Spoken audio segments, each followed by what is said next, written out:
Vamos a hacer un pequeño descanso y seguimos.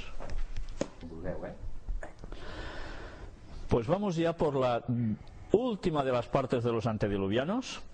Y no me mandéis información ya de antediluvianos, porque no la voy a poner.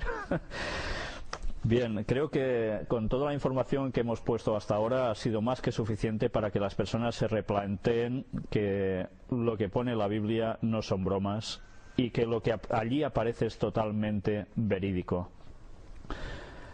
Vamos ya sin más a pasar al tema de ahora con esta única noticia que vamos a mostrar. Minnesota pagando ahora a los científicos a participar en la clonación humana. Resulta de que en este lugar de Estados Unidos ahora se quiere fomentar que los científicos trabajen en la clonación humana. Y curiosamente ya sabéis que las leyes de por allí no son partidarias de esto. Hay mucho juego para esto con las leyes. Unos quieren que sí, otros que no. Pero en principio quieren fomentar que esto pueda hacerse. Y evidentemente ya hemos presentado hasta qué punto la manipulación genética puede llegar a conseguir cosas realmente asombrosas. Ya veis, estamos llegando al mismísimo estado de lo que habían llegado los antediluvianos en sus descubrimientos. Y hemos sacado a la luz cosas bastante inverosímiles, pero todas ciertas. Y ahora lo único que vamos a ver es esto. Descubrimientos de Ron Wyatt, el arqueólogo del cual nosotros ya mostramos imágenes en anteriores conferencias, y que vamos a ver trozos de este documental. Iremos haciendo unas paraditas para comentar una serie de textos bíblicos relacionados con lo que vais a ir viendo de este documental. Vais a quedar, creo, tan impresionados como yo cuando lo vi por primera vez, en la cual vais a quedar, yo creo, totalmente maravillados de ver cómo la Biblia, una vez más, claramente es cierta. Y vamos a empezar con el tema del arca de Noé. ¿Por qué? Pues lógicamente hemos hablado de los antediluvianos. ¿Y los antediluvianos cómo terminan? Con el diluvio, con la aparición del arca, de la cual hemos hablado ya bastante aquí. Si nosotros cogemos los textos bíblicos donde se encuentra este relato, aparece algo muy interesante anterior al diluvio que vale la pena tener en cuenta. En Génesis capítulo 2, versículos del 4 al 6 nos dice: estos son los orígenes de los cielos y de la tierra, cuando fueron creados, el día que Jehová Dios hizo la tierra y los cielos, y toda planta del campo antes que fuese en la tierra, y toda hierba del campo antes que naciese, porque Jehová Dios aún no había hecho llover sobre la tierra, ni había hombre para que labrase la tierra, sino que subía de la tierra un vapor, el cual regaba toda la faz de la tierra. ¿Os sorprende que estas personas antediluvianas, cuando recibieron el mensaje de Noé y de sus compañeros de que iba a llover un diluvio que terminaría con la vida sobre la tierra, les era fácil creérselo? No habían visto llover absolutamente nunca. Las condiciones antediluvianas, en esas condiciones no aparecía la lluvia, sino que la tierra se regaba por un vapor, y esto ya sucedía antes de que incluso se creara al hombre. Cuestión de un día antes o dos, no mucho más, pero ya veis cómo funcionaba todo. Por tanto, ellos debían creer por fe que eso sucedería. No era fácil. Iba a romper todas las leyes de la ciencia conocida hasta entonces. Pero ya veis, sucedió. En el capítulo 7 del Génesis es ya todo el relato del diluvio. Cuando a Noé se le dice que entre en el arca, que entren cierta cantidad de animales allí, tanto de los llamados limpios como de los llamados inmundos, y que estos luego serían los que repoblarían la tierra. Se dice cuándo empezó el diluvio, el tiempo que duró, qué pasó mientras estaban ellos allí, cómo termina al final el asunto del diluvio, Y vemos precisamente en Génesis capítulo 8, donde nos dicen en los versículos del 1 al 4: y se acordó Dios de Noé y de todos los animales y de todas las bestias que estaban con él en el arca, e hizo pasar Dios un viento sobre la tierra y disminuyeron las aguas. Y se cerraron las fuentes del abismo y las cataratas de los cielos, y la lluvia de los cielos fue detenida. Y las aguas decrecían gradualmente de sobre la tierra, y se retiraron las aguas al cabo de 150 días. Y reposó el arca en el mes séptimo, a los 17 días del mes, sobre los montes de Ararat. ¿Sabéis? Este relato del Génesis, hablando sobre el diluvio, es sumamente preciso.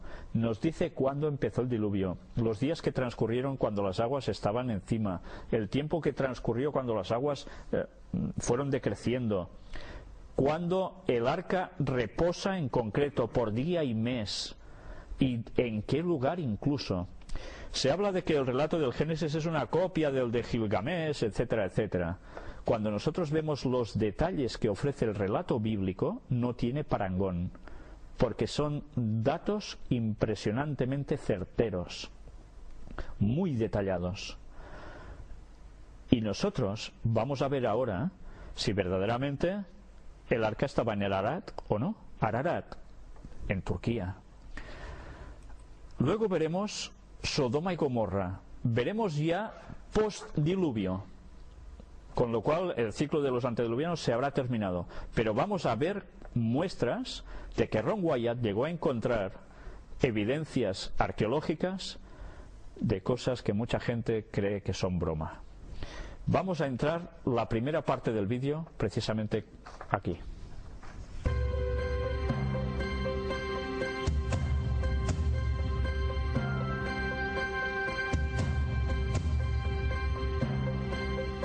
El 20 de junio de 1987, después de 10 años de intensas investigaciones, el gobierno turco anunció al mundo el descubrimiento del Arca de Noé y la dedicación de la misma y el área circundante como un parque nacional. En el año 1977, Ron Wyatt hizo su primer viaje a estas áreas. Fue durante este primer viaje que Ron encontró numerosas gigantescas piedras de anclaje, todas aproximadamente del mismo tamaño como la que vemos aquí. Todas estaban en directo alineamiento con la figura de barco, evidenciando que habían sido sueltas en el sitio donde finalmente el barco reposaría. Estas contienen inscripciones antiguas de los 8 sobrevivientes del diluvio. En diciembre de 1978, un terremoto en esta altamente remota área hizo que el terreno alrededor de la formación cayera. Y por primera vez la madera de la cubierta y las costillas fueron visiblemente expuestas en los lados.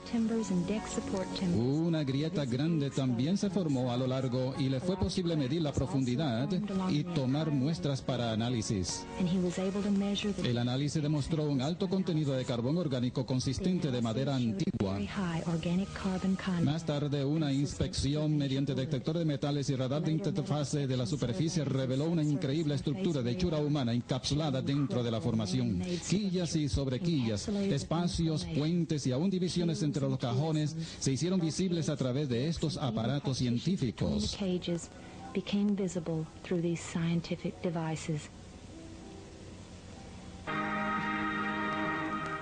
¿Creía usted que el Arca de Noé en realidad existía? Lo que parecía un cuento de hadas puede ser corroborado con hechos probados. La búsqueda ha sido continua desde los tiempos bíblicos. En un momento van a conocer una persona que es tan positiva de que han encontrado el arca. Sabemos que tales reclamaciones han sido hechas antes. Hace unos meses que estas personas vinieron a 2020 con las instancias de algunos hallazgos nuevos. Les seguimos a las montañas de Turquía Oriental. Lo que verán es una extravagante aventura con una hueste de caracteres disímiles. La historia de Tom Gerald toma muchos sesgos y vueltas. Consideren que si el relato bíblico de la creación es un hecho y no fábula, entonces la teoría de la evolución está toda mojada. Los descubrimientos confirmados serían el más grande hallazgo arqueológico de todos los tiempos y provee a los fundamentalistas religiosos toda la evidencia de que la Biblia es absolutamente confiable. Así, el Arca de Noé ha venido a ser el artículo más controversial que haya sido registrado por el hombre. Esa es la seductora belleza que nos atrae aquí cerca del monte Ararat. Los exploradores que buscan el arca dicen que es el punto más alto en estos alrededores montes y que cuando las aguas del diluvio bajaron, el arca se depositó ahí, pero la Biblia describe las montañas de Ararat, montañas en plural. Cabe la posibilidad de que el arca hubiese reposado en un sistema de montañas más pequeñas cerca de Ararat. Tal teoría es aborrecible a los antiguos fundamentalistas. Los verdaderos creyentes que son inflexibles en su fe creen que la Biblia solamente señala a Ararat como el sitio del arca.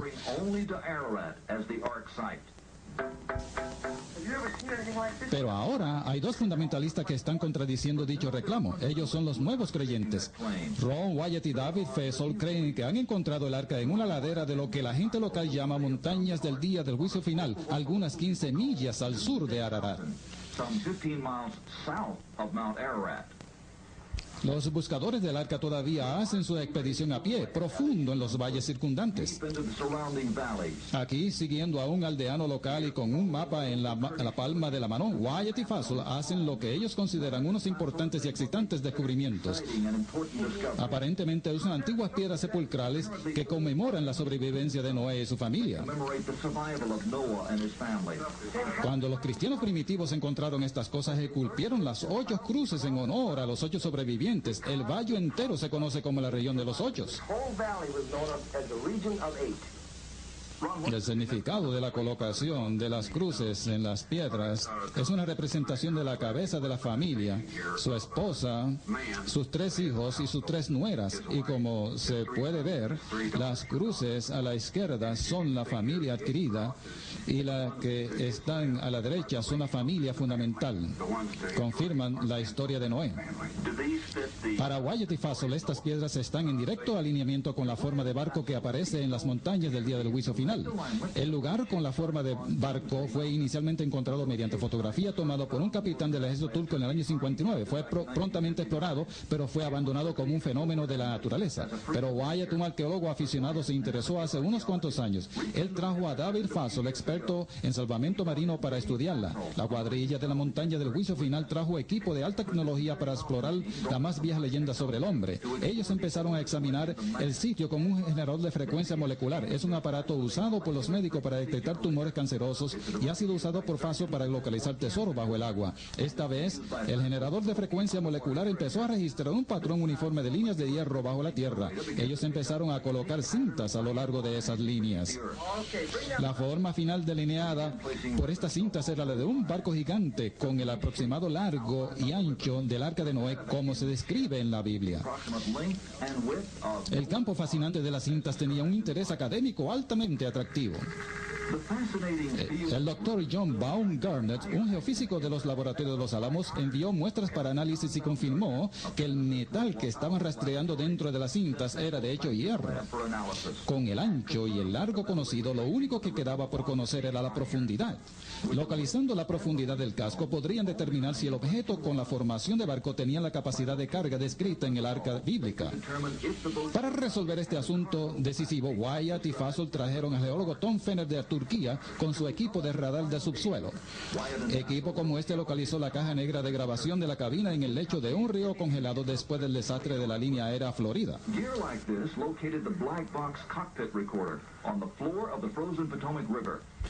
Supongamos que esta piedra esté a 2 pies de profundidad. ¿Podría localizarla? Sí, se podría. ¿Es posible que en un momento dado se pueda decidir que esto es un objeto hecho por el hombre? La simetría de la figura sugiere que es un barco. Espero probar que la estructura subterránea es de hecho la de un barco.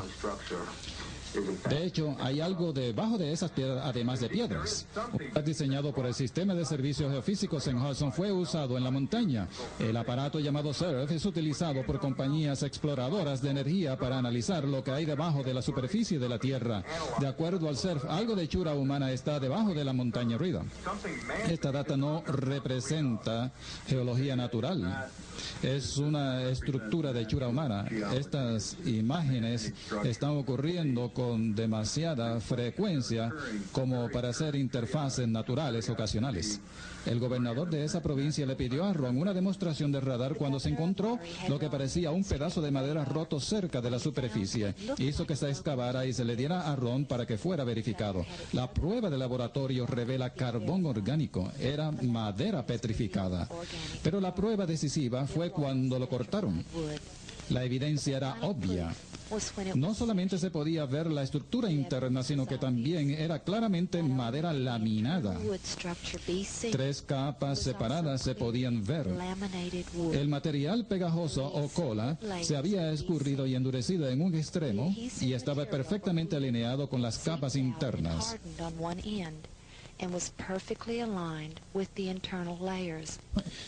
En mi último viaje a ese lugar este junio pasado, encontramos este muy impresionante remache, y si pueden ver aquí, la placa es un poquito más de 1/4 de pulgada de espesor. Es aproximadamente de 3,5 pulgadas de diámetro y el eje es apenas de 1 a 1,25 pulgadas de diámetro.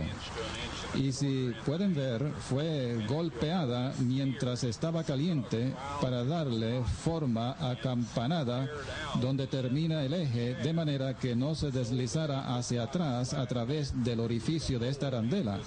Y esto demuestra que la habilidad para usar metales era muy avanzada y muy sofisticada. Y amigos, hay miles de estos remaches en este barco.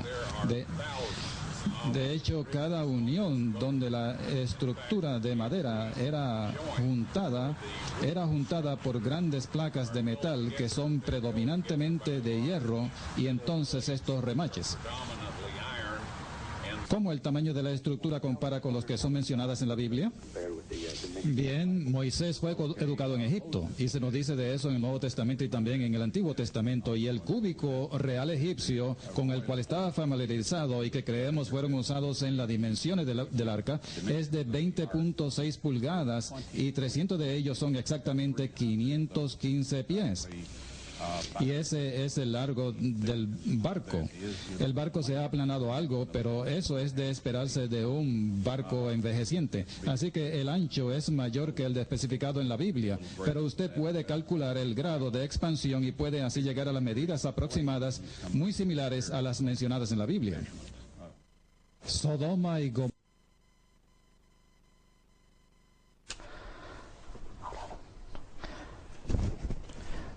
Bien, ya habéis visto la primera parte de este documental. Creo que es bastante evidente lo que este señor muestra sobre el arca de Noé, con los remaches incluidos, las medidas, bueno, todo, ¿no?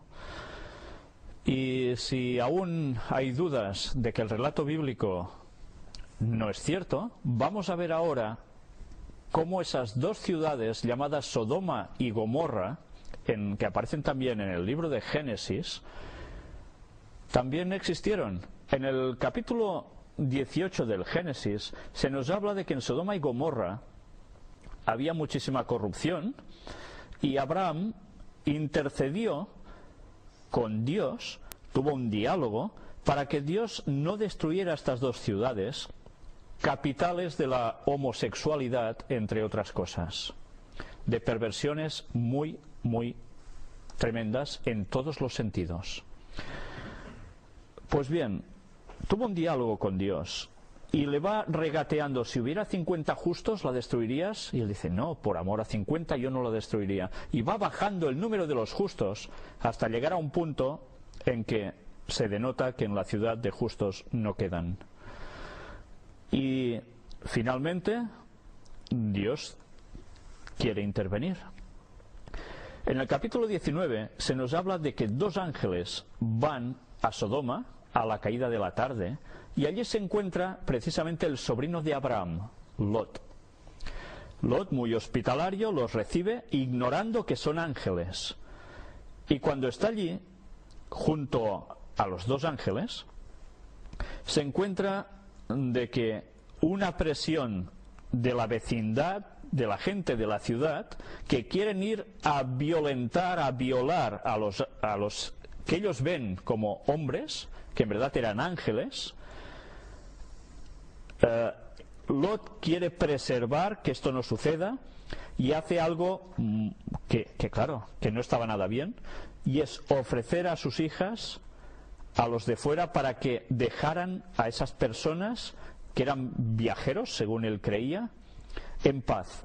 ¿Sabéis? La cuestión de ¿cómo os diría yo? La enorme importancia que para ellos tenía el hospedaje, exacto, gracias. El hospedaje a las personas que eran transeúntes, que podían pasar por allí, viajeros, era vital. Esa cultura evidentemente ha cambiado. Para nosotros esto es bastante distinto, pero para ellos eso tenía una importancia tremenda en la época. Por eso a veces debemos conocer las circunstancias y las culturas de la época para comprender las cosas que ellos hacían y no empezar a pensar y tergiversar lo que realmente era y llegar a conclusiones totalmente equivocadas. Lot hace esto, abusan de sus hijas y llega un momento en que los ángeles ya dicen no puede ser más y tienen que intervenir. Le dicen el mensaje: Lot tenía que irse de allí junto con su familia, porque Dios iba a destruir esas ciudades llenas de violencia. Y así sucede.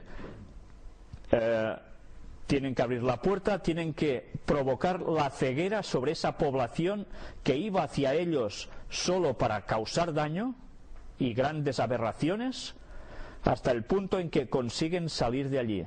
Es cuando a la mujer de Lot, igual que a ellos, se les dice: no os volváis a mirar atrás a la ciudad.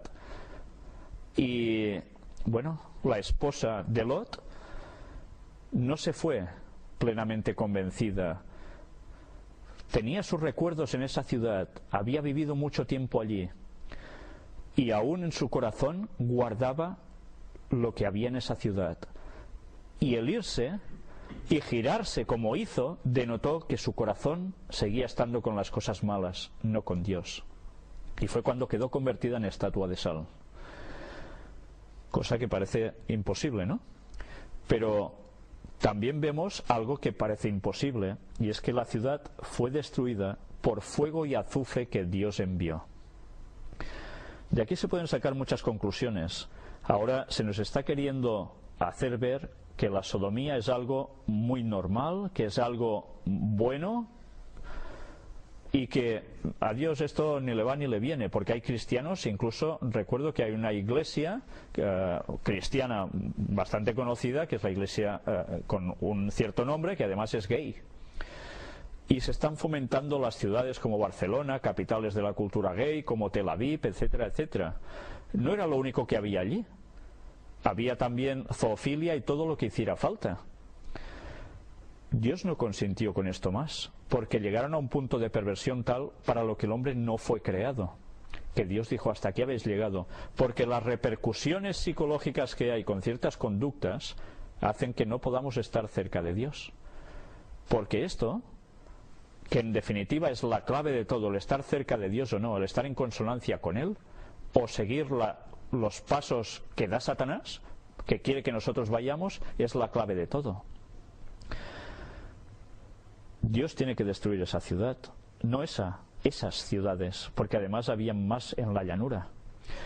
Y vamos a ver ahora algo también interesante en este versículo, del 34 al 38. Nos dice: el día siguiente dijo la mayor a la menor, hablando de las hijas de Lot, consiguieron escapar, y dicen: he aquí, yo dormí la noche pasada con mi padre. Démosle a beber vino también esta noche, y entra y duerme con él, para que conservemos de nuestro padre descendencia, porque si no, no había descendencia. Y llegaron a emborrachar a su padre para que las hijas llegasen a acostarse con su propio padre para tener descendencia. Esto era otra aberración. ¿De dónde sacaron ellas esto? Pues de lo que se hacía en esas ciudades. ¿No es esto perversión acaso? ¿Y qué hicieron? Y dieron a beber vino a su padre también aquella noche, y se levantó la menor y durmió con él. Pero él no echó de ver cuándo se acostó ella ni cuándo se levantó. Y las dos hijas de Lot concibieron de su padre. Y dio a luz la mayor un hijo, y llamó su nombre Moab. ¿Os suena este nombre? El cual es padre de los moabitas hasta hoy. La menor también dio a luz un hijo, y llamó su nombre Ben-Ammi, el cual es padre de los amonitas hasta hoy. ¿Recordáis quién compuso Jordania? Edom, Moab y Amón. ¿Sabéis de quién son parientes, no? Pues son, ya veis, son los descendientes de Lot, que era sobrino de Abraham, y de Abraham proviene el pueblo judío. Pues ya veis lo que se hizo mal en un principio siguió mal hasta el final. Todo tiene sus consecuencias. Dios puede perdonar los peores actos, pero las consecuencias pueden quedar. Finalmente, en Deuteronomio capítulo 32, versículos 32 y 33 nos dice: porque de la vid de Sodoma es la vid de ellos, y de los campos de Gomorra, las uvas de ellos son uvas ponzoñosas, racimos muy amargos tienen, veneno de serpientes es su vino, y ponzoña cruel de áspides, o sea, de serpientes.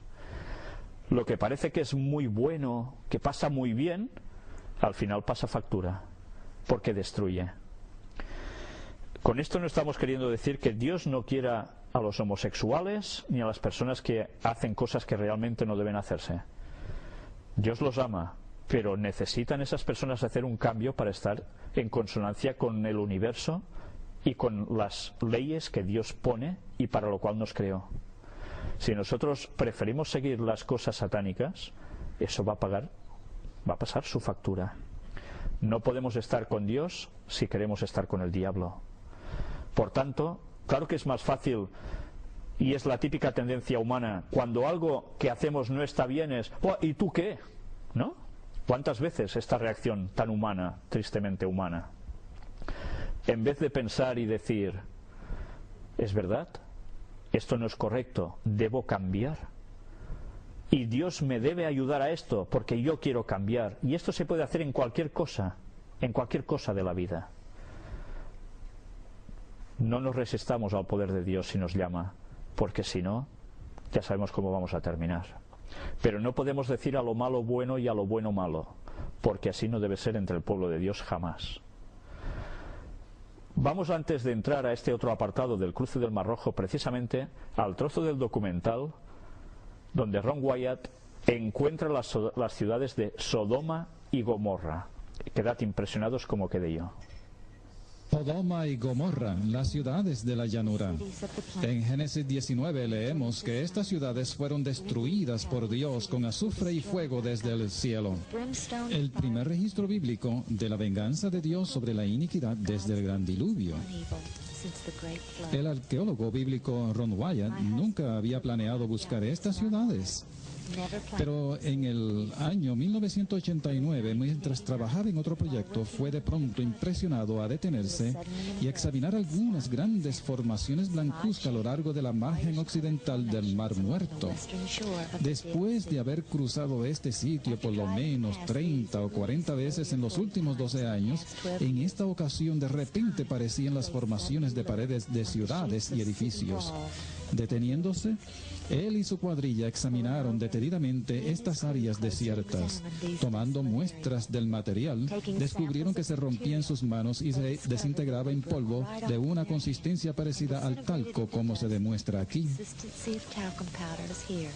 En agosto del 1990, Ron regresó a estos sitios para explorarlos minuciosamente, 5 lugares que ya había localizado. Fue acompañado de su esposa y los señores Mark y Wilson de Garland, Texas. Al acercarse al primer lugar que examinaron, todos podían ver fácilmente las formaciones que habían sido descritas por Ron. Como no hay carreteras que lleguen a estas áreas, dejaron el vehículo y empezaron una larga y difícil marcha. No había duda de que estas áreas eran únicas en los alrededores inmediatos. Era muy difícil caminar ahí. El material flojo hacía del caminar y la arqueología una faena. Siguiendo lo que parecía la forma de una pared exterior, prontamente se encontraron con el sitio más alentador. La pared terminó y estaban todos mirando hacia lo que parecía ser la entrada a la ciudad. Pero antes de que entraran, el interés de ellos fue cautivado por un hallazgo muy interesante. Cerca de 100 yardas retirado de la entrada, sobre un nivel alto, había una figura singular. Mirándola de diferentes ángulos, llegaron a estar de acuerdo de que era una figura de esfinge. Encontraron más de estas figuras de esfinges. We later found more of these sphinx shapes, which we'll see later in the film. As we entered the open section, Al entrar en la sección abierta, se encontraron caminando a lo largo de veredas muy definidas que se comunicaban unas con otras como son nuestras calles de hoy. what appeared to be Al aproximarse a lo que parecía ser un callejón sin salida, encontraron que doblaba a la derecha y continuaron hasta encontrar otra calle. distinct order Había aquí un orden definido. Había claramente lo que habían sido calles. and along these, Y a lo largo de estas calles, las formas de edificios. even to our untrained La eye, evidencia era innegable. the ziggurat shape La forma de zigurat cerca de la entrada estaba casi perfectamente conservada. our research La investigación produjo un hecho fascinante. that substance La sustancia quemada con azufre tenía una ceniza sobrante que era más pesada que la sustancia inicial no quemada. that Eso explica la interrogante de por qué la ceniza de las ciudades era capaz de permanecer todos estos 3.900 años. La estratificación presente en todas las formas era otra evidencia positiva. No importa dónde estuviera, fuera quemadas a temperaturas que exceden 4.000 o 5.000 grados. Este efecto de estratificación layering effect fue el resultado de ionificación térmica. Cuando una sustancia es quemada a una temperatura extremadamente alta, los iones de la sustancia que se está quemando se atraen y repelen, acumulando la llama. distorting the flame. Ron pide nuestra atención a que lo que se presente en este cuadro no ocurre naturalmente. Él muestra una sección que revela una pared doble rota que se extiende a un ángulo perfecto de 90 grados. 90-degree angle. El sitio que examinaron estaba localizado a la base de Masada. Base of Masada. Decidieron viajar en un carro de cable al tope de Masada para filmar estas áreas desde allí. Film these areas from there. As we took the cable car to the top, La escena it was breathtaking. The shape of the era alentadora. perfectly revealed. La forma de la ciudad se revelaba perfectamente abajo. Giant platform. Aquí vemos una área parecida a una gigantesca plataforma perfectamente simétrica, que es idéntica al área del templo en otras ciudades antiguas, tal como la bíblica Susa, localizada actualmente en Irán. Then we saw the raised section which we'd climbed upon earlier. Vemos otra sección con una forma clara de zigurat. But we also knew there Pero had todos sabían que debían than this. haber más evidencias que estas para convencer a otros. La Biblia nos dice que llovió fuego y azufre sobre las ciudades de Sodoma y Gomorra. Lo que se ve aquí delante de ustedes es el resultado de pequeños, grandes y variados tamaños de azufre quemado. Lo que encontramos aquí es que Dios llovió este azufre ardiente sobre las ciudades. Y lluvia es una descripción perfecta. Cayó en la misma manera en que cae la lluvia. Y el calor acumulado de todo esto sobre las ciudades puso todo en llamas. El punto de incendio de todo material ahí, metal, piedra y gente, absolutamente todo se quemó. El azufre continuó quemando y petrificó el material alrededor del mismo. Después de lo quemado todo, se sella manteniendo el oxígeno fuera. En cada una de estas cápsulas cristalinas hay variados tamaños de pedazos de azufre. Y hay millones de estos en estas cenizas que tenemos aquí.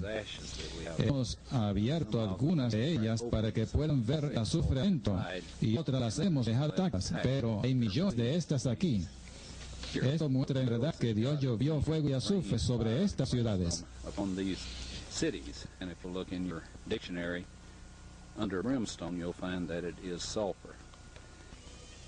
As soon as he got home, Inmediatamente que regresó de ese viaje, Ron llevó muestras al laboratorio Galbert en Knoxville, Tennessee. the yellow ball Las bolas amarillas en el centro rojizo demostró ser 95.72% azufre, con traza de varios otros elementos, todos los cuales contribuyeron a un fuego de temperaturas extremadamente altas. Cuando Ron le pidió si podían realizar una prueba VTU para determinar el grado de calor que podrían generar, a Ron se le informó que no podían porque dañaría la cámara de prueba hecha de acero inoxidable. El material alrededor del azufre encapsulado fue también examinado y probó ser ceniza. ash. En el hogar hicieron una pequeña prueba y quemaron algo del azufre en una cuchara. In a spoon. La flama purpúrea es indicativa del calor intenso, el cual imposibilitó que la cuchara fuera sostenida mientras ardía.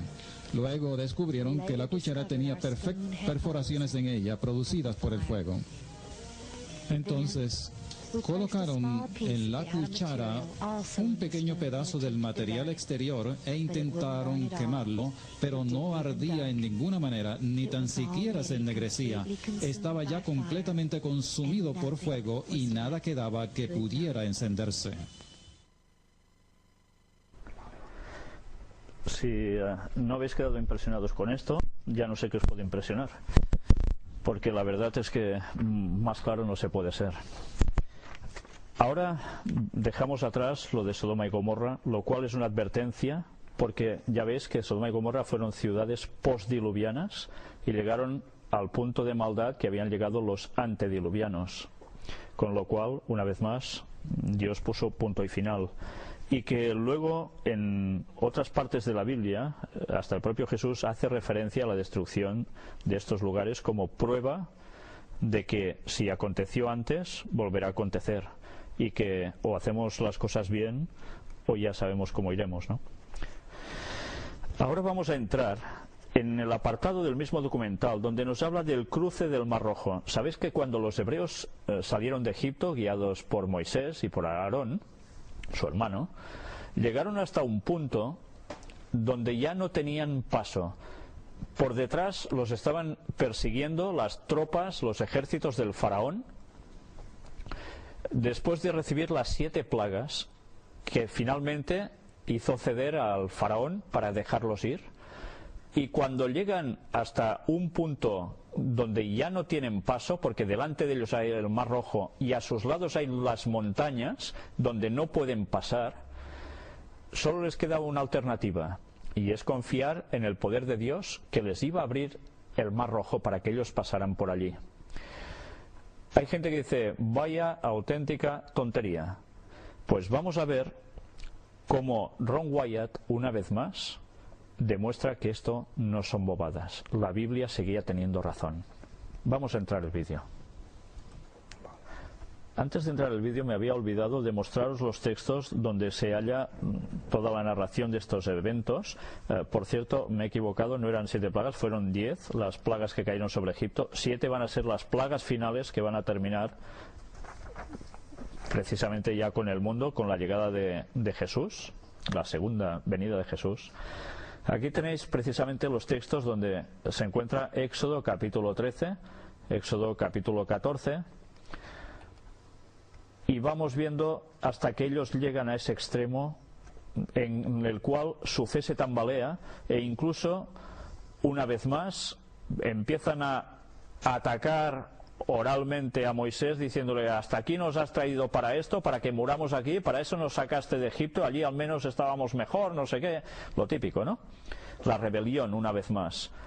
Y Moisés, bueno, tiene que hacer algo impresionante, y Aarón, con la vara que llevaban, tocó el agua y ese mar se abrió para que ellos pasaran en seco.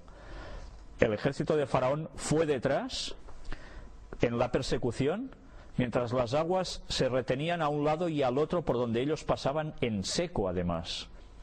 Y cuando ellos cruzaron, llegaron al otro lado, los ejércitos del Faraón estaban en medio de ese mar detrás de ellos.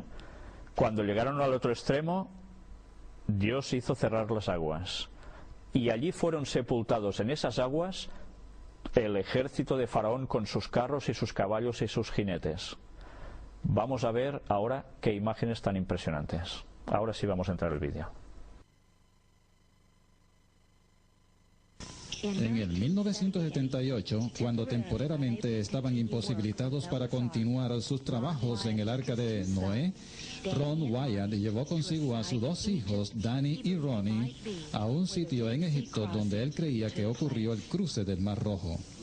Cuando llegaron al sitio en el Golfo de Aqaba, encontraron una columna de estilo fenicio tendida en la playa. El agua había erosionado la inscripción arábiga, pero en el 1984, Ron había encontrado una columna igual en la orilla opuesta en Arabia Saudita, todavía parada con las inscripciones intactas. Más tarde pudo traducir las palabras Faraón, Misraim, muerte, Irán, Moisés, Jehová y Salomón de la segunda columna. Y de esto, él cree que estas columnas fueron erigidas por el rey Salomón y dedicadas a Jehová por el gran milagro del cruce del mar en tierra seca. Israel estaba ocupando la península Sinaí esta ocasión en el 1978 y movió de la playa la primera columna y la fijó en cemento enfrente de la carretera, como usted puede ver aquí.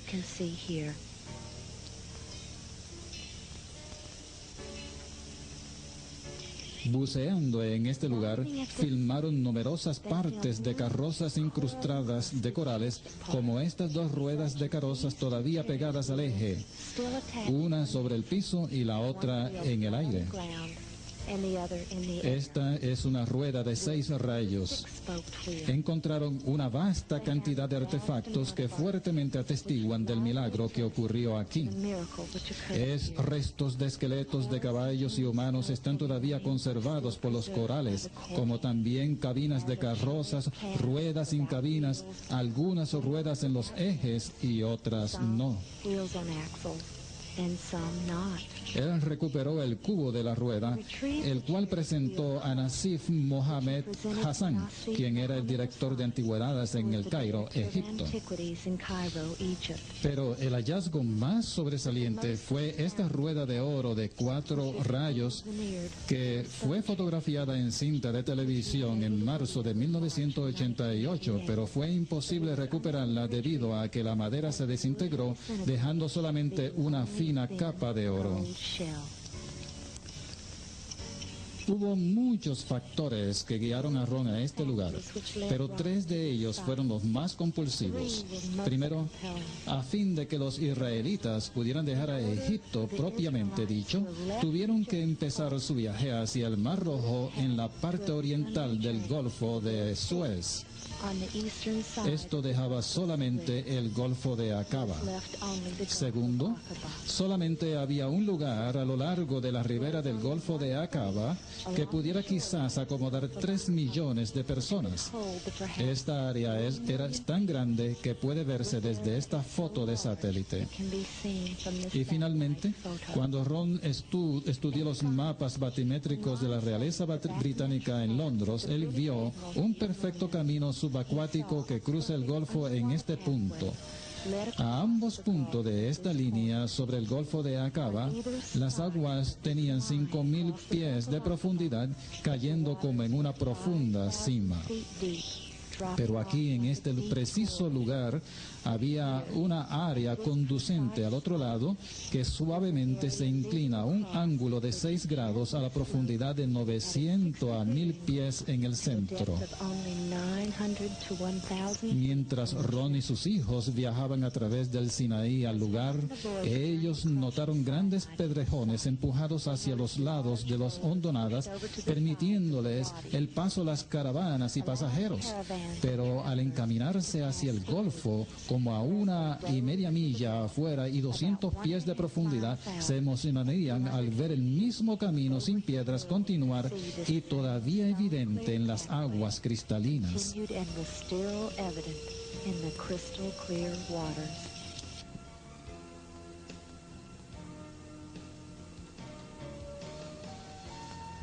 Con la abrumadora evidencia de las piezas de carrozas dispersas a través del Golfo, Ron sabía que el monte Sinaí estaba en Arabia Saudita. Estudiando los mapas, vio que el Jebel Elos tenía la descripción bíblica de esta sagrada montaña. Imposibilitado de conseguir una visa para entrar a Arabia Saudita, Ron y sus dos hijos finalmente decidieron entrar sin ninguna.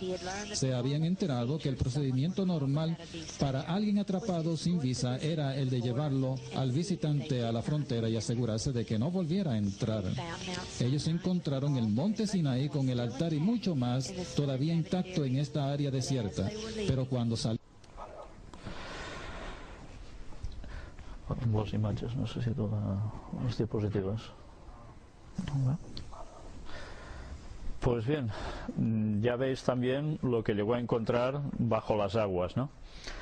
Si esto aún no es suficiente prueba, ahora veréis cómo él encuentra el monte Sinaí. Ya hemos visto cómo se estaba acercando a ese punto, y vamos a ver los textos donde precisamente se hallan, en los cuales allí sucedieron todas estas cosas. Éxodo capítulo 19 nos dice cuando ellos llegan hacia esta zona y nos va describiendo todo lo que pasó allí hasta llegar al pie de ese monte, donde en ese monte precisamente es llamado Moisés para que ascienda.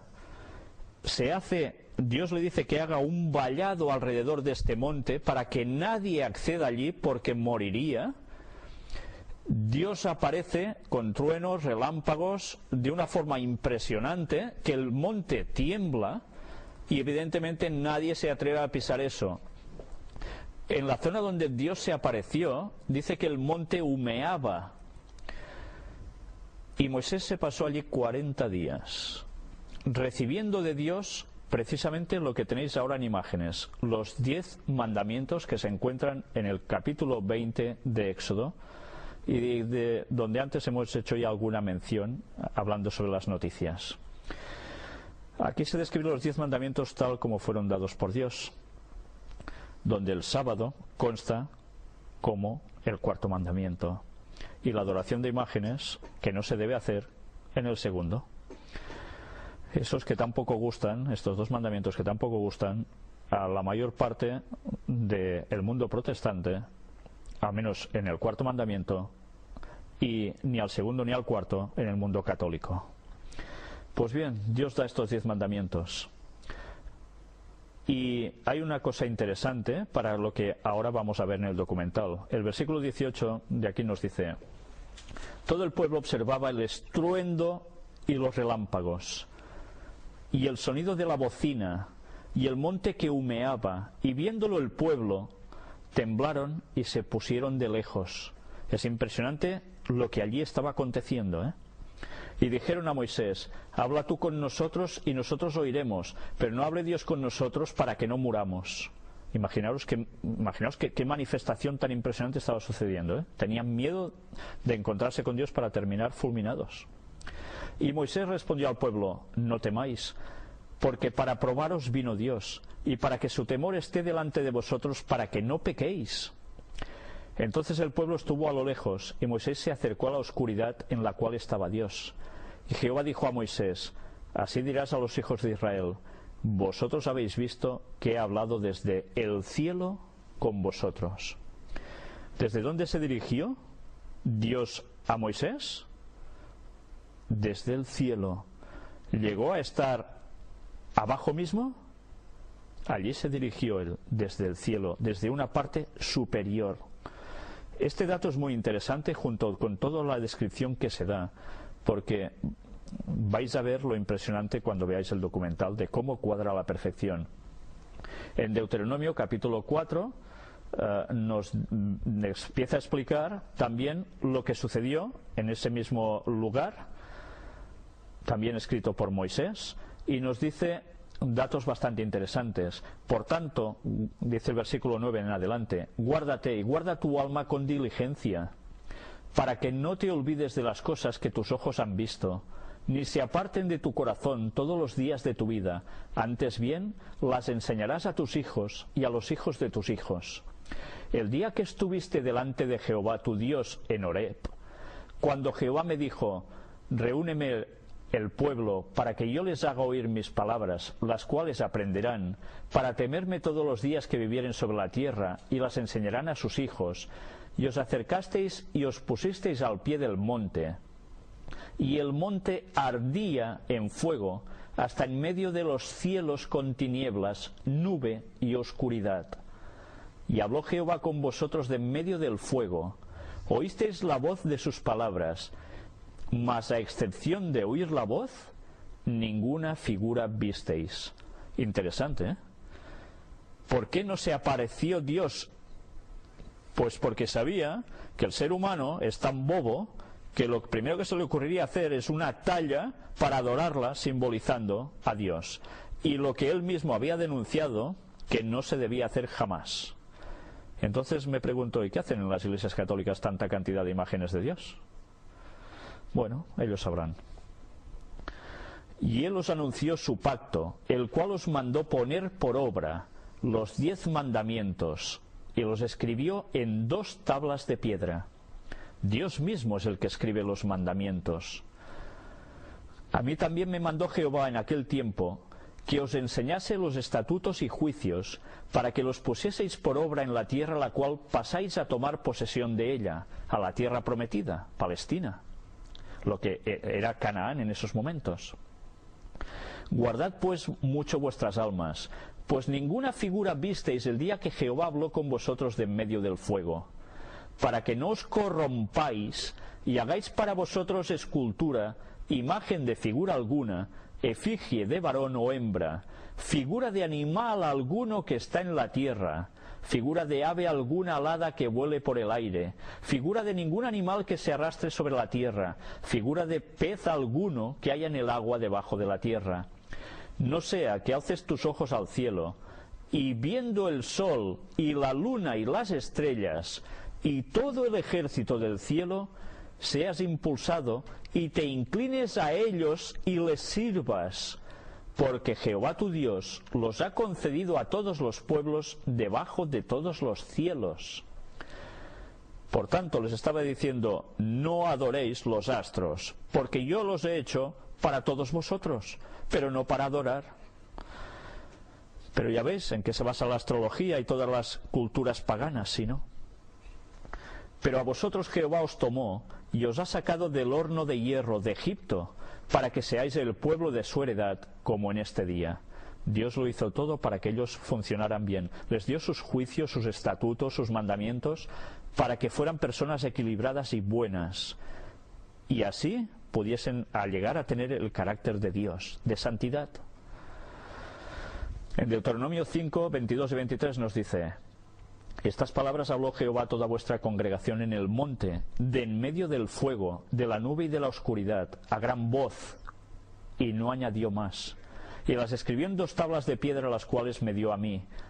Y aconteció que cuando vosotros oísteis la voz de en medio de las tinieblas, y visteis al monte que ardía en fuego, vinisteis a mí todos los príncipes de vuestras tribus y vuestros ancianos.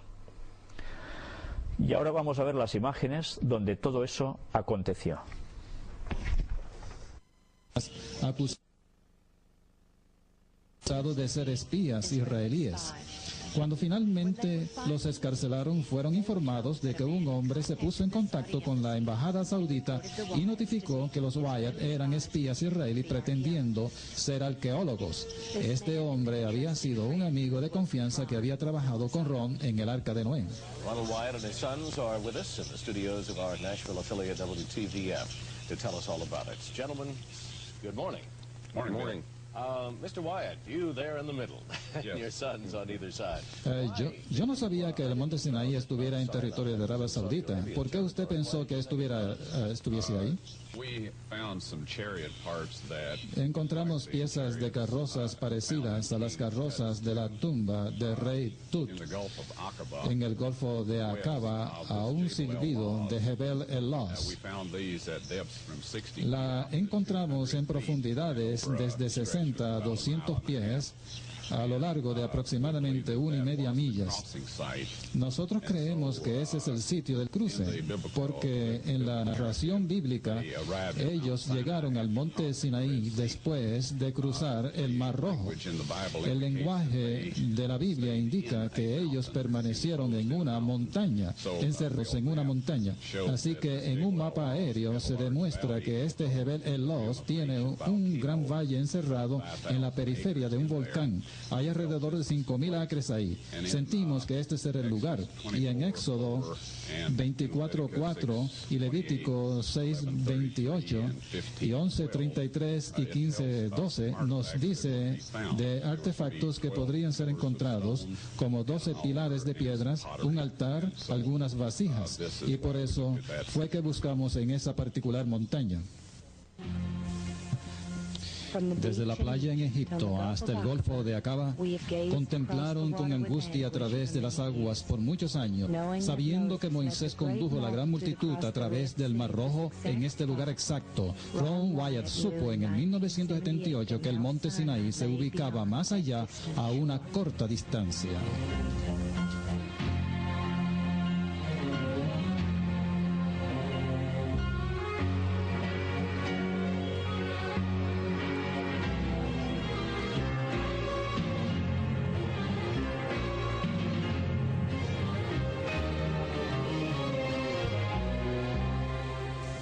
Monte Sinaí, donde la ley fue escrita por el propio dedo de Dios. Finalmente podemos ver esta majestuosa montaña donde en una ocasión la presencia de Dios permaneció. Jebel El-Los, en la parte noroccidental de Arabia Saudita. En Gálatas 4:25, el apóstol Pablo nos dice, porque Agar es monte Sinaí en Arabia.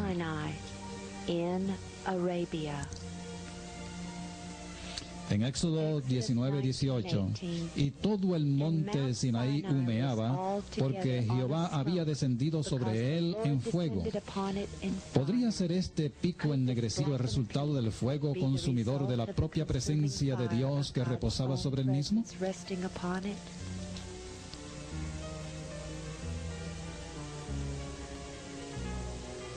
En Primera de Reyes 19, versículo 8 y 9, leemos cómo Elías vino a Horeb y se metió en una cueva. Aquí vemos una cueva muy grande justamente abajo del árbol solitario que se encuentra entre dos masivas piedras de granito.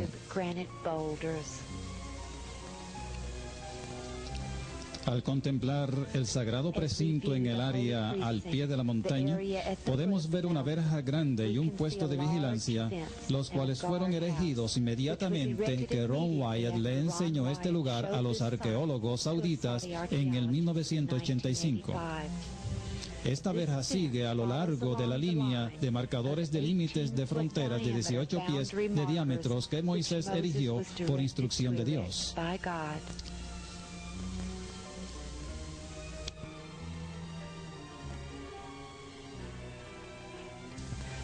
Este letrero al lado del puesto de vigilancia declara que este es un sitio arqueológico pronunciado por decreto real y que es ilegal traspasar los límites sujeto a penalidades. A medida que buscamos a la izquierda, podemos ver donde la verja termina al otro lado.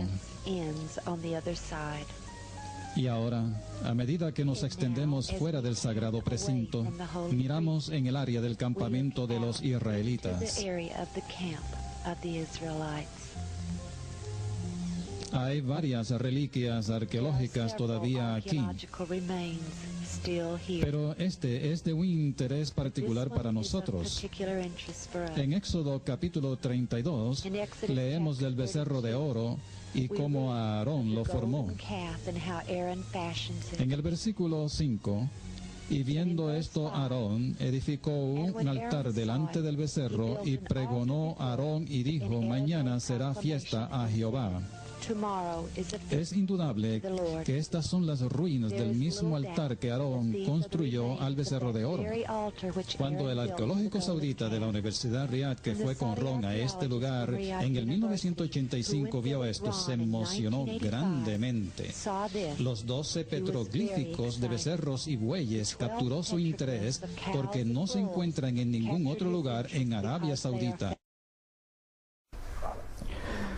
Hemos parado un momento la emisión del documental porque vamos a ver precisamente lo que ahora salía en esas imágenes. Se nos habla del becerro de oro. En el texto bíblico nos dice en Éxodo 31, del 12 al 18, algo interesante. Habló además Jehová a Moisés diciendo: Tú hablarás a los hijos de Israel diciendo: En verdad vosotros guardaréis mis días de reposo, porque es señal entre mí y vosotros por vuestras generaciones, para que sepáis que yo soy Jehová que os santifico. O sea, el sábado. Así que guardaréis el día de reposo, porque santo es a vosotros. El que lo profanare, de cierto morirá, porque cualquiera que hiciere obra alguna en él, aquella persona será cortada de en medio de su pueblo. Dios debía adoptar medidas para que no volvieran a caer en el satanismo en lo que caían cuando estaban en Egipto.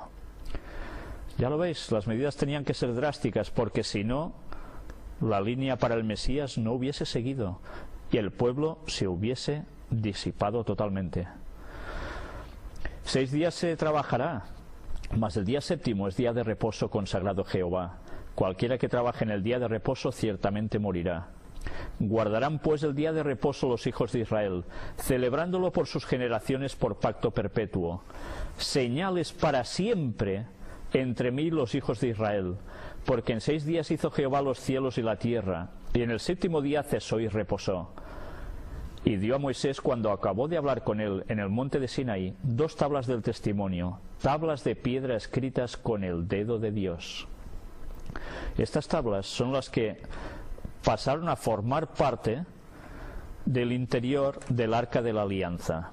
El arca esa famosa, de la cual ya hablamos y que volveremos a hablar más adelante. Tened presente que cuando Dios decía que esto debía ser cortado de su pueblo, la persona que transgrediese el sábado, era para que no se cayera en la adoración que precisamente se cayó.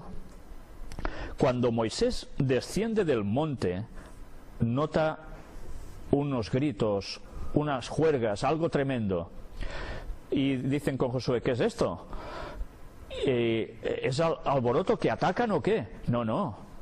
Esto no es señal de gritos de guerra, es de alboroto. Es de que allí se está montando lo que ahora diríamos una festorra, la gran fiesta. Pero ¿qué tipo de fiesta además?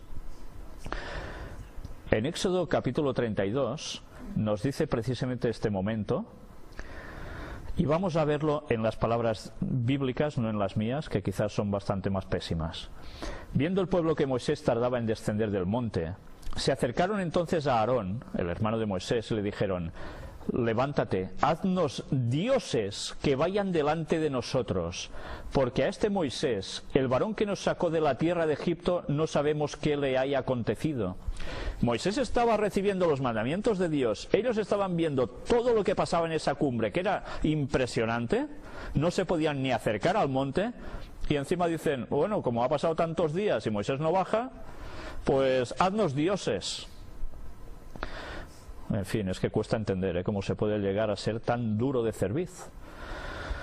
Y Aarón les dijo: mirad lo que les dice Aarón, porque en ningún momento dice: ¿pero qué decís? ¿Estáis locos?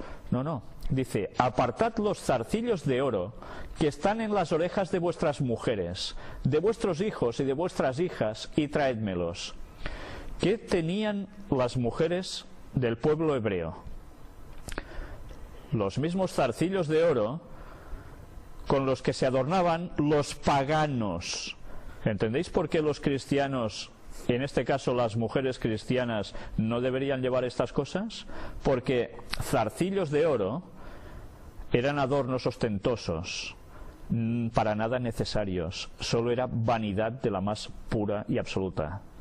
Y zarcillos, aros, que simbolizaban adoración al sol, Pues ya veis, no solo estaban en las mujeres, estaban también en vuestros hijos y en vuestras hijas. ¿Qué se ha puesto de moda actualmente? ¿Llevan pendientes solo las mujeres? Ah, no. También llevan pendientes los hombres. Bien. ¿De dónde procede esto? Ya lo veis. Y ahora parecemos tan modernos, ¿eh? No hay nada nuevo bajo el sol. Lo dijo Salomón y una vez más es cierto. Entonces todo el pueblo apartó los zarcillos de oro que tenían en sus orejas y los trajeron a Aarón. Y él los tomó de las manos de ellos y le dio forma con buril e hizo de ello un becerro de fundición. ¿Qué hizo? Un becerro de oro. Entonces dijeron: Israel, estos son tus dioses que te sacaron de la tierra de Egipto. Y viendo esto Aarón edificó un altar delante del becerro y pregonó a Aarón y dijo: mañana será fiesta para Jehová. Mezclaron una cosa con otra. Es interesante que las imágenes que nos hemos quedado nosotros hemos visto cómo habían becerros dibujados, grabados en esas piedras de ese altar. Y al día siguiente madrugaron y ofrecieron holocaustos y presentaron ofrendas de paz. Y se sentó el pueblo a comer y a beber y se levantó a regocijarse. Entonces Jehová dijo a Moisés: anda, desciende, porque tu pueblo que sacaste de la tierra de Egipto se ha corrompido. No era solo alboroto de pasárselo bien y ya está, sino que estaban haciendo bacanales, como era costumbre en Egipto. Lo peor de lo peor. Entonces Jehová dijo a Moisés: ya lo veis, desciende. ¿Y qué tiene que hacer? Pronto se han apartado del camino que yo les mandé, dice Dios. Se han hecho un becerro de fundición y lo han adorado, y le han ofrecido sacrificios, y han dicho: Israel, estos son tus dioses que te sacaron de la tierra de Egipto. Dijo más Jehová a Moisés: yo he visto a este pueblo, que por cierto es pueblo de dura cerviz. Ahora diríamos cranios de burro, ¿no? Pueblo burro, tozudo, corto. Ahora pues, déjame que se encienda mi ira en ellos y los consuma, y de ti yo haré una nación grande. Aquí Dios dijo esto, pero Dios no iba a hacer esto. Estaba poniendo a prueba a Moisés para ver si realmente el carácter de Moisés se pulía lo suficiente para ponerse a interceder. Moisés es un reflejo de lo que Jesús también llegó a hacer, la intercesión por su pueblo, por la salvación de los que tenía a su alrededor. Y Moisés hizo caso. Entonces Moisés oró en presencia de Jehová su Dios y dijo: oh Jehová, ¿por qué se encenderá tu furor contra tu pueblo, que tú sacaste de la tierra de Egipto con gran poder y con mano fuerte? ¿Por qué han de hablar los egipcios diciendo: para mal los sacó, para matarlos en los montes y para raerlos de sobre la faz de la tierra? Vuélvete del ardor de tu ira y arrepiente de este mal contra tu pueblo. Acuérdate de Abraham, de Isaac y de Israel tus siervos, a los cuales has jurado por ti mismo, y les has dicho: yo multiplicaré vuestra descendencia como las estrellas del cielo, y daré a vuestra descendencia toda esta tierra de que he hablado, y la tomarán por heredad para siempre. Entonces Jehová se arrepintió del mal que dijo que había de hacer a su pueblo, porque vio que Moisés de verdad estaba ya preparado para todo esto. La prueba no era para el pueblo aquí, la prueba era para el corazón de Moisés. Y volvió Moisés y descendió del monte, trayendo en su mano las 2 tablas del testimonio, las tablas escritas por ambos lados. De uno y otro lado estaban escritas, no solo por una cara, por las dos. Y las tablas eran obra de Dios, y la escritura era escritura de Dios grabada sobre las tablas. Si os habéis fijado en el documental, aparecen que arriba habían rocas de granito. El granito es la piedra más dura. Lo que algo se escribiera allí permanecería para siempre, la cual cosa denotaba que la ley de Dios era eterna, inmutable, incluido el sábado. Y cómo no, las imágenes, nada de eso. Cuando oyó Josué el clamor del pueblo que gritaba, dijo a Moisés: alarido de pelea hay en el campamento. Y él respondió: no es voz de alaridos de fuertes, ni voz de alaridos de débiles, voz de cantar oigo yo. Vaya fiestas estaban pegando. Y aconteció que cuando él llegó al campamento y vio el becerro y las danzas, ardió la ira de Moisés y arrojó las tablas de sus manos y las quebró al pie del monte. Ya ves, el pacto estaba roto. Y tomó el becerro que habían hecho y lo quemó en el fuego y lo molió hasta reducirlo a polvo, que esparció sobre las aguas y lo dio a beber a los hijos de Israel. Y la historia aún continúa, hasta el punto en que es necesario que una parte de las 12 tribus de las que estaba formado el pueblo de Israel, el pueblo hebreo, se pusiese de parte de Dios. Mirad lo que aquí acontece, porque es uno de esos episodios fuertes de la Biblia. Y dijo Moisés a Aarón: ¿qué te ha hecho este pueblo, que has traído sobre él tan gran pecado? Y respondió Aarón: no se enoje mi señor, tú conoces al pueblo que es inclinado a mal, porque me dijeron: haznos dioses que vayan delante de nosotros, porque a este Moisés, el varón que nos sacó de la tierra de Egipto, no sabemos qué le haya acontecido. Y yo le respondí: ¿quién tiene oro? Apartadlo. Y me lo dieron, y lo eché en el fuego y salió este becerro. Mira, por arte de magia, tú, pongo ahí eso y ¡pam!, me sale un becerro. Yo me imagino la cara con la que se debería mirar Moisés. Y viendo Moisés que el pueblo estaba desenfrenado, porque Aarón lo había permitido para vergüenza entre sus enemigos, se puso Moisés a la puerta del campamento y dijo: ¿quién está por Jehová? Júntese conmigo. Y se juntaron con él todos los hijos de Leví, una de las 12 tribus. Y él les dijo: así ha dicho Jehová, el Dios de Israel: poned cada uno su espada sobre su muslo, pasad y volved de puerta a puerta por el campamento, y matad cada uno a su hermano y a su amigo y a su pariente. Caray, qué fuerte, ¿eh? Qué fuerte, si no sabemos lo que estaban haciendo, que estaban llegando a la máxima perversión, presentando sacrificios incluso. ¿Nos imaginamos dónde estaba conduciendo eso? Al ritual satánico por excelencia, sacrificios. Y los hijos de Leví lo hicieron conforme al dicho de Moisés, y cayeron del pueblo en aquel día como 3000 hombres. Entonces Moisés dijo: hoy os habéis consagrado a Jehová, pues cada uno se ha consagrado en su hijo y en su hermano, para que él dé bendición hoy sobre vosotros. Y aconteció que al día siguiente dijo Moisés al pueblo: vosotros habéis cometido un gran pecado, pero yo subiré ahora a Jehová, quizá le aplacaré acerca de vuestro pecado. Entonces volvió Moisés a Jehová y dijo: te ruego pues, este pueblo ha cometido un gran pecado, porque se hicieron dioses de oro. Que perdones ahora su pecado, y si no, ráeme ahora de tu libro que has escrito, el libro de la vida, del que a veces hemos hablado aquí. Moisés ponía su vida por el pueblo. ¿Os recuerda algo esto? ¿Quién iba a poner su vida por el mundo? Jesús. La lección estaba hecha y aprendida.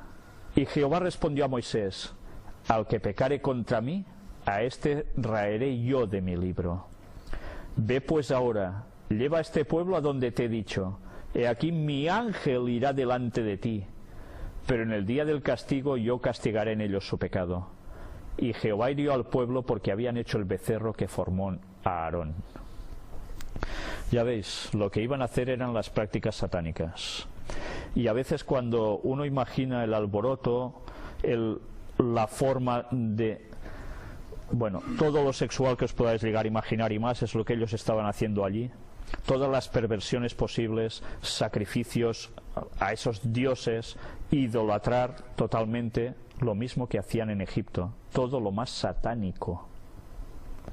¿Cómo podía Dios permitir eso? Si Él hubiese permitido esto, el pueblo de Israel dejaba de ser pueblo de Dios, y de el linaje de Abraham no hubiese salido precisamente quien debía salir, que era Jesús. Esas medidas fueron necesarias para que el pueblo volviera a Dios y dejara la perversión de la cual Satanás ya se hizo hincapié, infiltrando a gente que salía de Egipto, que se añadió al pueblo hebreo por miedo a recibir de las plagas que caían de Egipto. y ellos les dieron a conocer, les dieron a mamar toda la parte satánica de la cultura egipcia y la pusieron entre el pueblo hebreo. A partir de allí el pueblo hebreo siempre más quedó contaminado. Siempre más había una tendencia innata en ellos a hacer lo que habían visto y que hacían en Egipto, como pasó también en Babilonia y en Babel. Dios debía parar eso sí o sí, porque si no, ninguno de nosotros tendríamos salvación. La trascendencia es realmente enorme y lo que ellos hicieron no tenía nada de bueno. Y ahora vamos a ver precisamente la parte del documental donde termina de mostrarse el asunto del becerro. Encontrado en los templos y tumbas del antiguo Egipto.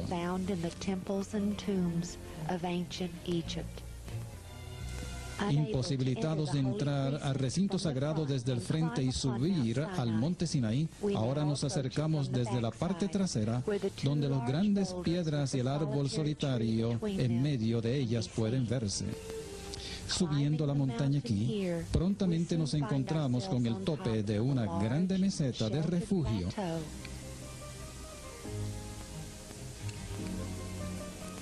Aquí tenemos una... Bien, paramos aquí porque ya hemos visto lo que allí había esculpido, ese becerro. Vamos a mostrar ahora precisamente las diosas de Egipto, una en concreto. En la antigua religión egipcia, las divinidades femeninas adoptaban los más diversos aspectos. Aquí tenemos a Hathor, diosa del amor. Ahora entenderéis qué estaban haciendo ellos cuando hicieron el becerro de oro. La casa de Horus, tal es el significado de su nombre, se presentaba con aspecto de vaca o becerro, o con un cuerpo de mujer y orejas y cuernos de vaca, sobre los que lleva un disco solar. Amamanta al rey dándole fortaleza y recibe a los difuntos cuando pasan a morar en el más allá. En muchas ocasiones Hathor e Isis llegan a compartir mitos e incluso familia. Su principal templo se erigió en Dendera. Y aquí tenéis la imagen de esa vaca, ese becerro con aro solar. Si nos damos cuenta, era la diosa del amor. ¿Qué quería decir esto? Pues ya os podéis imaginar lo que hacían para adorar a esta diosa, todo lo posible sexualmente. Y no solo esto, ¿habéis percatado el detalle de que además hacía algo especial aparte de esto? ¿Qué pasaba? Recibía a los difuntos cuando pasaban a morar en el más allá. Era el culto a los muertos, el culto adoración al sol. Era espiritismo absoluto, era el satanismo en su pleno apogeo lo que ellos estaban haciendo. ¿Creéis que Dios podía permitir eso si era el pueblo de Dios? Qué fácil es juzgar cuando desconocemos los detalles que nos hablan tanto de lo que allí estaba aconteciendo. ¿Cómo podía ser que el pueblo de Dios, viendo lo que estaban viendo y el poder con el cual fueron librados de Egipto por mano de Jehová, y siguieran otra vez al satanismo? Pues bien, mirad esta otra imagen. Antes en las noticias hemos hablado precisamente de esta imagen, de su comparación con la Virgen María, que luego el catolicismo adoptó con esas imágenes ya tan antiguas y diciendo, no, es la Virgen con el niño Jesús, para ser adorada. En verdad, todo proviene de la antigüedad. Isis, la diosa grande en magia. Y ya veis, todo era conectado. Por tanto, quien ahora adore a la Virgen María con el niño Jesús, teóricamente, en verdad, ¿a quién está adorando? A esa mismísima divinidad pagana que es satanismo absoluto. ¿Por qué Satanás se aparece como la Virgen?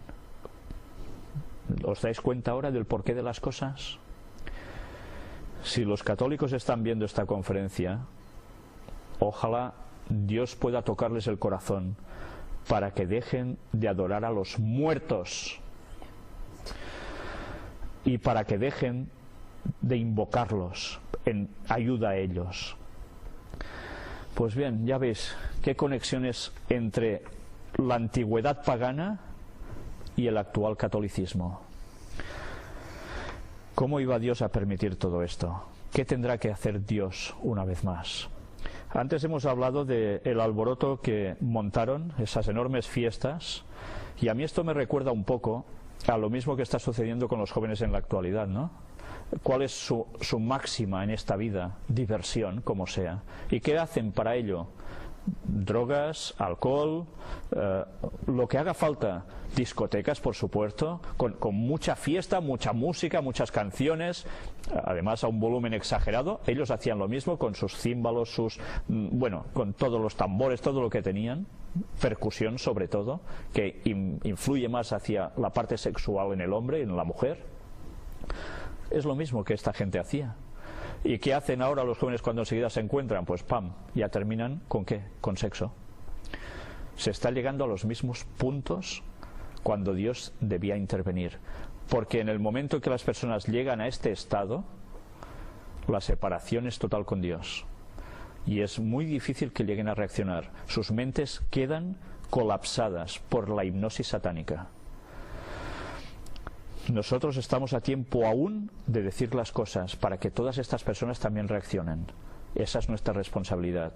Porque Dios aún no ha destruido el mundo. No han caído aún las 7 plagas finales. Quiere decir que Dios aún aguanta porque no se ha llegado a ese máximo extremo. Nuestra es la responsabilidad y nuestro es el deber. Ojalá Dios nos dé fuerzas y entendimiento para poder dar este mensaje a la gente para que reaccione.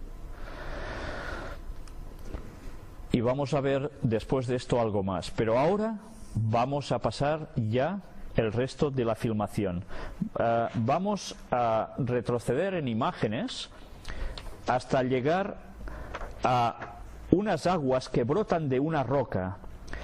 Ahora os voy a mostrar, retrocediendo en instantáneas, os voy a marear un poco, a estos textos que aparecen aquí. Agua de la roca. El pueblo estaba congregado, en Éxodo 17 aparece esto, eran muchísimos, millones, y no tenían algo, que era agua para abastecerse. Y Moisés golpea una roca por orden divina, y de la peña sale agua que abastece a grandes chorros al ganado y a la población. Se dice que eran 600.000 hombres, sin contar mujeres y niños, si no recuerdo mal, la cual cosa hacía que eran millones, más todo el ganado que ellos llevaban con ellos. ¿Qué cantidad de agua debió brotar de allí? ¿Es imposible que de una peña salga agua? Pues parad atención, porque lo que vais a ver es realmente impresionante. A pesar de todo, recordemos una cosa: Moisés golpeó esa roca 2 veces. Y eso fue transgredir lo que Dios le dijo. Él se enfurismó tanto con el pueblo que no paraba de insistir en lo de volver a Egipto y dale que te pego con lo de siempre. Y Moisés se hartó. Y en un momento de bajeza golpeó la peña 2 veces para que brotaran aguas y él mismo se puso como el que les daba el abasto al pueblo. Eso no lo debería haber hecho nunca, porque quien mantenía al pueblo era Dios, no él. Y eso le costó el no entrar en la tierra prometida. Y él se arrepintió de eso. No pudo entrar en la tierra de Canaán por la que tanto luchó, pero antes de morir Dios le muestra esa tierra. Y cuando muere, Dios lo resucita y le da algo mucho mejor que esa tierra en la cual iban a entrar. Lo llevó al cielo. ¿Por qué Moisés tuvo que pagar tan grande su transgresión cuando parece casi nada, ¿no? Cuanta más responsabilidad tiene un dirigente, más debe ser su comportamiento. Y eso implica en que si alguna vez se cae, el mal que se puede hacer a los demás, que lo siguen como a uno un líder, puede ser muy grave, porque por mimetismo se reflejan en los líderes. Su conducta podía haber traído verdaderas malas consecuencias. Dios tuvo que poner las cosas en su sitio. Pero luego, cuando él se arrepiente, finalmente Dios lo compensa. Y eso que Moisés era el hombre más paciente y más manso. Una vez más, vemos que hasta qué punto llegamos, que Dios nos prueba y hay momentos en que caemos. Moisés, que era el más manso de la tierra, cayó. Luego pudo volver a levantarse, gracias a Dios. Pero esto nos remite una vez más a Jesús. ¿No era Jesús el más manso de la tierra? Vete el paralelismo entre los dos personajes. Pues bien, ahora vamos a ver precisamente, bueno, aquí hay el texto de Deuteronomio 4, 21 y 22, donde nos dice: Jehová se enojó contra mí por causa de vosotros, y juró que yo no pasaría el Jordán, ni entraría en la buena tierra que Jehová tu Dios te da por heredad. Así que yo voy a morir en esta tierra y no pasaré el Jordán, mas vosotros pasaréis y poseeréis aquella buena tierra. Y él aceptó ese designio y luego le fue muy bien. Pues bien, vamos ahora a entrar la filmación y ya la dejaremos hasta el mismo final.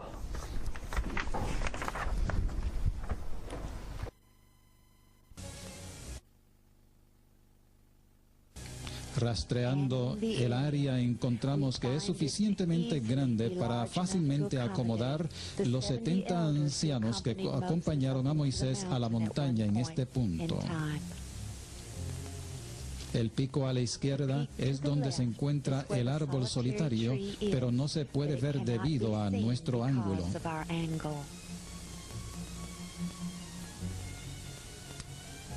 Y justamente delante, sobre ese arrecife, se encuentra el precinto sagrado.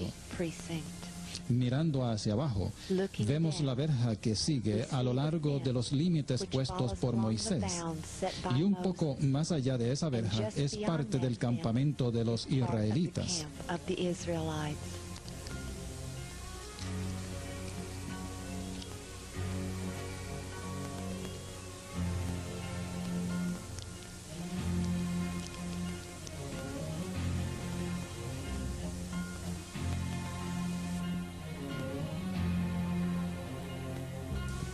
Viendo más de cerca el precinto sagrado, podemos ver las ruinas de un antiguo cimiento. ¿Pudieran ser las ruinas del primer tabernáculo que Moisés removió fuera del campamento después del incidente del becerro de oro? Éxodo 33, versículo 7. Y Moisés tomó el tabernáculo y extendiólo fuera del campo, lejos del campo, y llamólo el tabernáculo del testimonio. Y directamente adyacente a este fundamento están las ruinas de un altar construido de piedras. Éxodo 20, 25. Y si hicieres altar de piedras, no las labres de cantería.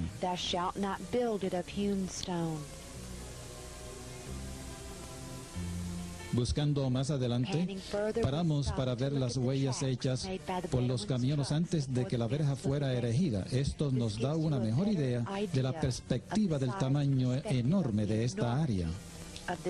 Y aquí vemos el puesto de vigilancia y el letrero arqueológico que vimos al principio desde el frente. Regresando al cimiento que vimos anteriormente, la cámara empieza a buscar hacia afuera, donde podemos ver la ubicación del altar dedicado al becerro de oro. Éxodo 32, 19. Y aconteció que como llegó él al campo y vio el becerro y las danzas, enardeciósele la ira a Moisés y arrojó las tablas de sus manos y quebrólas al pie del monte.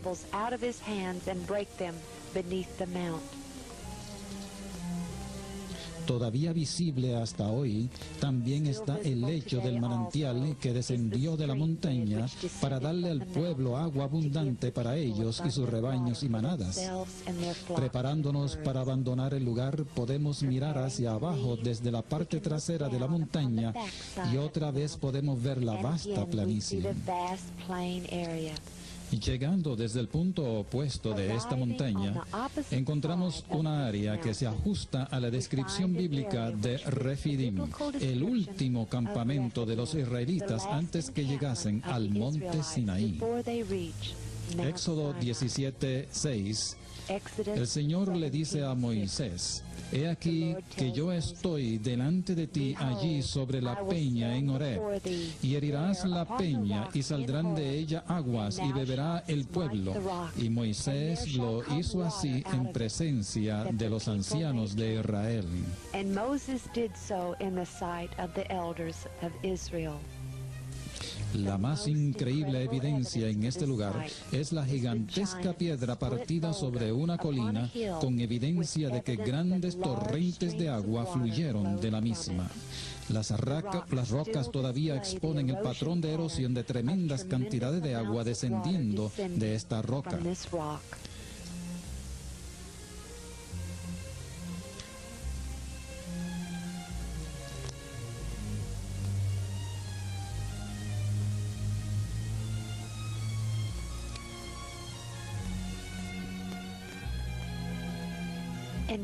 A medida que caminamos a través de la rajadura en la roca, podemos ver enseguida el canal formado en la roca del flujo de agua que procede del otro lado.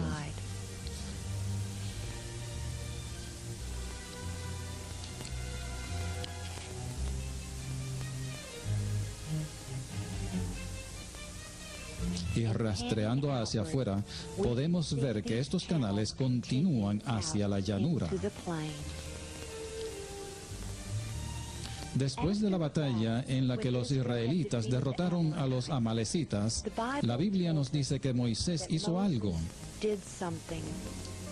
Cuando vamos a Éxodo 17, versículo 15, dice: y Moisés edificó un altar y llamó su nombre Jehová Nisi.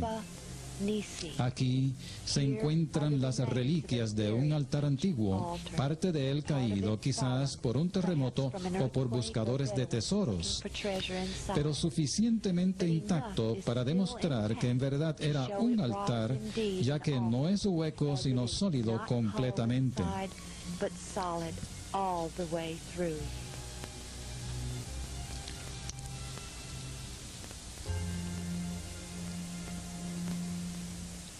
Continuamos recorriendo el Mar Rojo.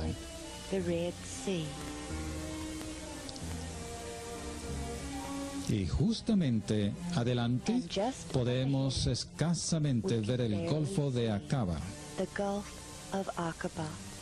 A medida que continuamos acercándonos, la hondonada o cañón parece estrecho desde lejos, pero ahora puede verse que es suficientemente grande para que la vasta multitud pudiera viajar por él. Y al otro lado del mar podemos ver una área grande de playa en el lado egipcio.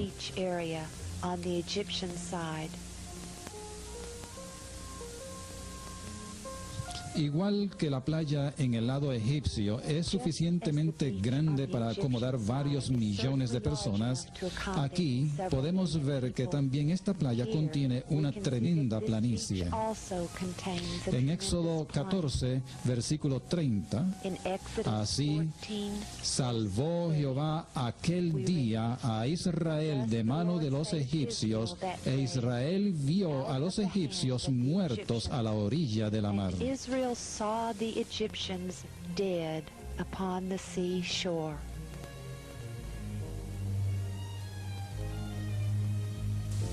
En el 1984, cuando Ron y sus hijos fueron encarcelados aquí en Arabia Saudita, Ron dirigió a sus apresadores a esta playa, donde les enseñó una columna de estilo fenicio con inscripciones en hebreo que decían que el rey Salomón había levantado esta columna en honor a Jehová para conmemorar el cruce del Mar Rojo en tierra seca. Hoy todo lo que queda ahí es este marcador, señalando la ubicación de esa columna, y aunque no sabemos a dónde la hayan llevado, estamos seguros que está protegida y será localizada pronto. Mientras miramos hacia el mar, podemos ver el extremo del arqueo del puente terrestre subacuático que conduce a esta playa, justamente más allá de donde la columna una vez estuvo asentado. Examinando la playa, también podemos ver las ruinas restauradas del antiguo fortín que creemos era Baal Zephón del relato bíblico.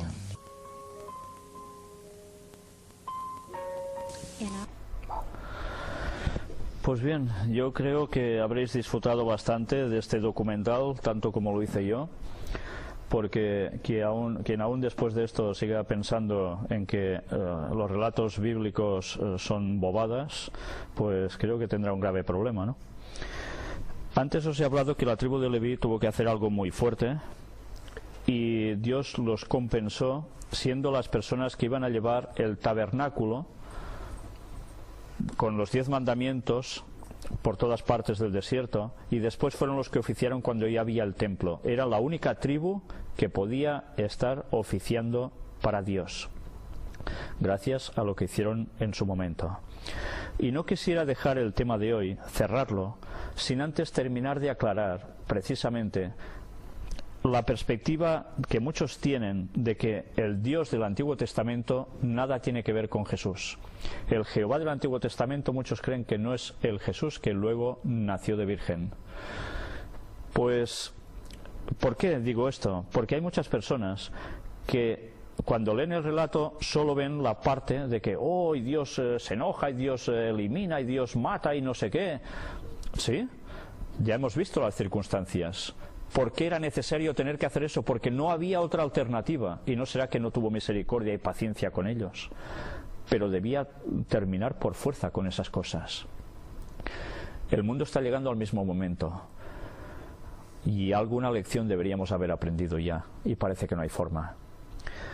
Pero ahora no quiero dejaros sin terminar de mostrar cómo Dios no era tan cruel como lo quieren ver muchos para desprestigiar lo que pone la Biblia y seguir a Dios. Vamos a ver cómo Dios dijo que haría el trabajo por ellos. Ellos tenían que entrar a la tierra prometida. Y la tierra prometida no estaba vacía. Había, incluso dice, gigantes en esa tierra, gente de una gran estatura. Pero además también había otras cosas.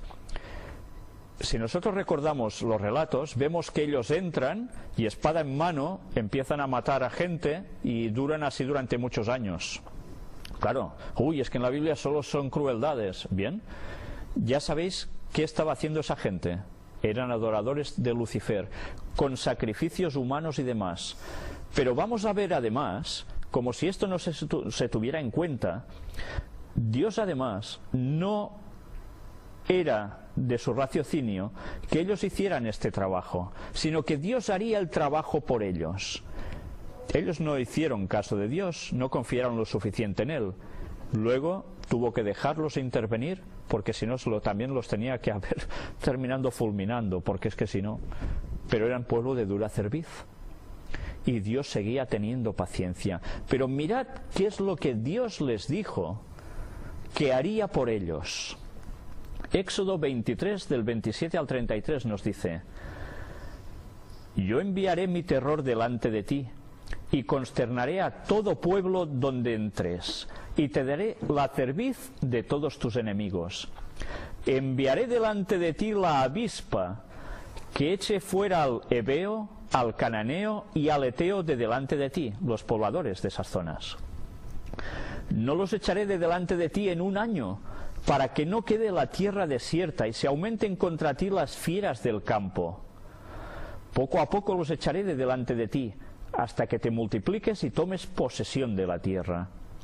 Y fijaré tus límites desde el mar Rojo hasta el mar de los Filisteos, y desde el desierto hasta el Éufrates, porque pondré en tus manos a los moradores de la tierra, y tú los echarás de delante de ti. No harás alianza con ellos, ni con sus dioses. En tu tierra no habitarán, no sea que te hagan pecar contra mí sirviendo a sus dioses, porque te será tropiezo. Más claro, Dios no podía ser. Él mandaría a la avispa con la cual no podrían resistirse y tendrían que huir los habitantes de allí. Y no lo haría drásticamente, en un día todo, porque si la tierra, que era enorme, quedaba desierta, los animales del campo, las fieras, aumentarían, y cuando el pueblo entrara allí, si aún no era numeroso, sería consumido por las fieras del campo. Por eso Dios les dice, poco a poco irá pasando esto, y les dice qué franja va a ser su terreno, y después les advierte, ellos tienen que estar fuera de allí, esos habitantes, porque si no, ¿qué haréis? Pues alianza con ellos, os juntaréis con sus dioses y volveremos a estar en las mismas. ¿Y qué era estar en las mismas que esa gente? ¿Qué hacían esa gente especialmente? Pues especialmente hacían algo que era sacrificar a sus propios hijos, pasarlos por el fuego, a Moloc, su dios. Éxodo 33 del 1 al 3 nos dice, Jehová dijo a Moisés, anda, sube de aquí tú y el pueblo que sacaste de la tierra de Egipto, a la tierra de la cual juré a Abraham, Isaac y Jacob, diciendo, a tu descendencia la daré. Y yo enviaré delante de ti el ángel, y echaré fuera al cananeo, y al amorreo, al eteo, al fereceo, al heveo y al jebuseo, a la tierra que fluye leche y miel. Pero yo no subiré en medio de ti, porque eres pueblo de dura cerviz, no sea que te consuman el camino. ¿A quién más enviaba? A su ángel. Él echaría a estos habitantes. Y terminamos con Deuteronomio capítulo 7, del 14 al 26 nos dice, bendito serás más que todos los pueblos, no habrá en ti varón ni hembra estéril ni en tus ganados, y quitará Jehová de ti toda enfermedad, y todas las malas plagas de Egipto que tú conoces, no las pondrá sobre ti, antes las pondrá sobre todos los que te aborrecieren. Y consumirás a todos los pueblos que te da Jehová tu Dios. No los perdonará tu ojo ni servirás a sus dioses, porque te será tropiezo. Si dijeres en tu corazón, estas naciones son mucho más numerosas que yo, ¿cómo las podré exterminar? No tengas temor de ellas. Acuérdate bien de lo que hizo Jehová tu Dios con Faraón y con todo Egipto. Ellos no tuvieron que hacer nada allí, Dios lo hizo todo. Y de las grandes pruebas que vieron tus ojos, y de las señales y milagros, y de la mano poderosa y el brazo extendido con que Jehová tu Dios te sacó. Así hará Jehová tu Dios con todos los pueblos de cuya presencia tú temieres. También enviará Jehová tu Dios avispas sobre ellos, hasta que perezcan los que quedaren y los que se hubieren escondido de delante de ti. No desmayes delante de ellos, porque Jehová tu Dios está en medio de ti, Dios grande y temible. Y Jehová tu Dios echará estas naciones de delante de ti poco a poco. No podrás acabar con ellas enseguida, para que las fieras del campo no se aumenten contra ti. Mas Jehová tu Dios las entregará delante de ti, y él las quebrantará con grande destrozo hasta que sean destruidas. Él entregará sus reyes en tu mano, y tú destruirás el nombre de ellos de debajo del cielo. Nadie te hará frente hasta que los destruyas. Y atención ahora a lo que viene aquí. Las esculturas de sus dioses, ¿qué pasará? Quemarás en el fuego. No codiciarás plata ni oro de ellas para tomarlo para ti, para que no tropieces en ello, pues es abominación a Jehová tu Dios. Y no traerás cosa abominable a tu casa, para que no seas anatema. Del todo la aborrecerás y la abominarás, porque es anatema. Pues bien, ya veis lo que Dios iba a hacer por ellos, pero ellos quisieron intervenir. Y Dios tuvo que aguantarlos, porque si no se quedaba hasta sin pueblo. Pues bien, esta ha sido la conferencia de hoy. Ya hemos terminado con el tema antediluvianos y a partir de ahora intentaremos seguir con otra tanda de conferencias y algunas de las antiguas. Pues gracias por vuestra atención y que Dios os bendiga.